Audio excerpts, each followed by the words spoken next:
Shalom, brothers and sisters. So, what an interesting week and a half about yeah, at the end of the world. It's absolutely crazy how quickly things are happening. And I keep saying this because I literally can't believe the speed with which things are just cooking off would be the best description, considering the next time the world's destroyed will be with fire. And yeah, here we are, and we're seeing everything cook off really fast. I mean, just a few things that jumped out at me this week were stupid things like the Apocalypse dinner kit that they've released so that you can still appreciate good food at the end of the world and when everything is ending. I mean, come on.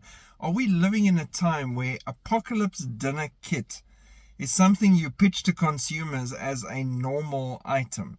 Something everybody accepts as, yeah, that sounds normal. That doesn't sound like it's the end of the world or I should get right with Jesus or anything strange is happening with these crazy church people. No, this Apocalypse dinner kit. Let's get a few of those. Great idea. And then, of course, the Trump shooting. Biden now dropping out, and we'll cover that a little bit more in depth later. Chaos in American politics, people scrambling around in fear and frustration and trying to figure out what the future holds. There was an attempted shooting again that someone wanted to harm Trump and Vance, so that's, again, we'll touch on that later. Crazy, crazy times of lawlessness, evil, and chaos. So that's all happening. Damascus has been struck multiple times in the last week and a half. So not once, but two or more times. And we all know Isaiah 17, the burden of Damascus. So we see that and we watch that with prophetic eyes as it unfolds. The satanic statue that lost its head, couldn't keep ahead of the competition, just completely got chopped. So that was hilarious for me. I appreciated that one very much. I've got no problem with satanic statues losing their heads.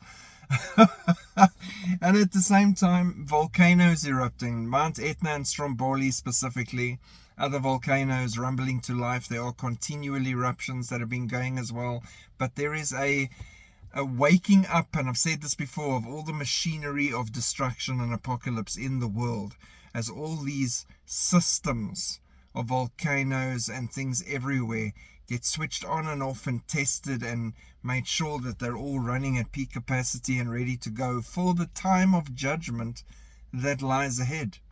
So that's what we're seeing.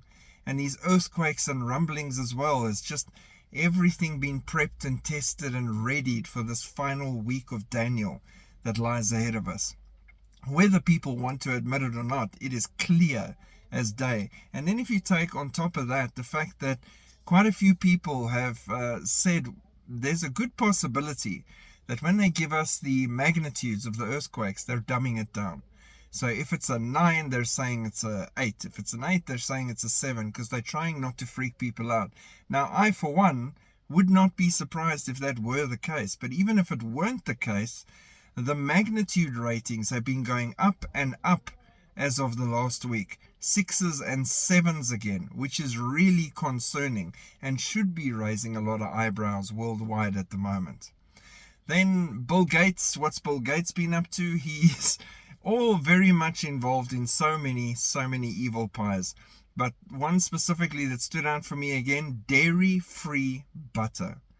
No biology required, no cooking, no nothing. It's pretty much plastic that you're going to be eating.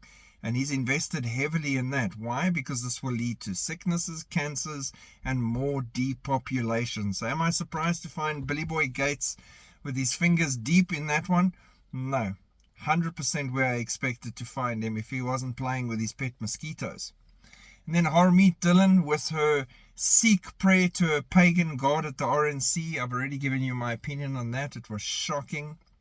And then we have meteors exploding over different cities all over the world like never before, in bright, dazzling greens and white colors and everything. NASA's not warning about them because they don't see them coming, and now they're calling them dark spots and so on that they can't see in space because these things are coming in. So there's a bit of fear and consternation on their side because they're supposed to be the experts. Unknown drips under pressure, very much so. And then there's, of course, the lying and deception that comes from NASA. So it is interesting for me that there seems to be an uptick on these meteors exploding over countries, multiple countries, almost like heralds or warnings of what lies ahead. But all of that aside and all of that said, I'm still not scared. I'm still not worried, because I have Jesus. He's with me. So why should I stress? The Holy Spirit indwells me. Why should I fear? There's nothing man can do to me, and God removes me before the judgment. So why do I fear anything man can do to this fleshly body? Okay? That is something we need to constantly remind ourselves about and know. But to round it up with a nice way to end this specific little chat is this. There was a stunning rainbow shining over the Reds game during the Ark Encounter sponsorship. And I'm going to post this picture for you to have a look at. The Ark Encounter's corporate sponsorship at a recent Cincinnati Reds rain delay took on even greater significance when a rainbow appeared over the outfield scoreboard. The brilliant rainbow, with a faint hint of a double rainbow, arced gracefully just beyond left field, with the sun peeking through the clouds as it cast light on the baseball diamond. The Ark Encounter sponsors, and there's a double rainbow above the stadium. Like, God is reminding everyone one more time what the rainbow is actually for, and it's a covenant promise not to destroy the world with water. He's warning that we are in the days of Noah, and it is all busy cooking off right now towards a final week of judgment. And there is warning after warning after warning. And if we look at the eclipse and all the references to the Ark and Noah just in that, and all the other biblical things that stood out for us in the eclipse, go watch those videos. And now we have a double rainbow over the Ark Encounter sign in the sky as a warning and a reminder of God right before everything kicks off. So don't be dismayed. Don't be distressed.